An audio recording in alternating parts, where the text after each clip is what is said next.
সালাম আলাইকুম। রানা ভাই, আমরা কোথায় আছি?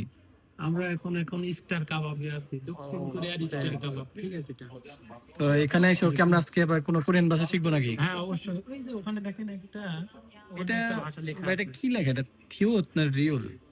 এটা আসলে আমার একটা সন্দেহ, কারণ হচ্ছে আমরা এরকম লেখা মানে কোরিয়ানরা যেভাবে লেখে এভাবে লেখা আমরা মানে দেখে পড়ে আমাদের অভ্যস্ত না। আমরা বইয়ের লেখা এভাবে মানে পড়ে আমাদের অভ্যস্ত, তাই আমাদেরও সন্দেহ হচ্ছে। ঠিক আছে, তো এটা কে সঠিক বলতে পারবেন বলেন? তো এটা আমাদের রিওল হওয়ার কথা, ঠিক না? রিউল হওয়ারই কথা। হ্যাঁ, রাপোগি মাউল হওয়ার কথা। ঠিক আছে। ও, মানে থাবগি হওয়ার কথা না, না? না, না, রাপোগি। কারণ থিওতটা তো একটু অন্যরকম। রিওলের হ্যাঁ, আমি যতটুকু দেখছি ম্যানেজাররা আর কি রিওলটাই ভাবে লেখে। হ্যাঁ, এখন যদি কেউ শিওর জানেন, এটা আমাদের জানায়েন। ঠিক আছে, আসলে এটা রিউল হবে না কি হবে, থিউল আর হবে? নরমালি যে রাবগি অর্থটা কি, মানে মাউল রাবগি অর্থটা কি? হ্যাঁ, এটা তো আর কি যে যেমন রামিয়ন আর হ্যাঁ, তকবগির একটা মিশ্রণ আর কি, হ্যাঁ, খাবারের নাম। আর মাউল অর্থ কি? গ্রাম। গ্রাম। খাবার, খাবার সমৃদ্ধ আর কি একটা এলাকা, শপের নাম বুঝেছে আর কি।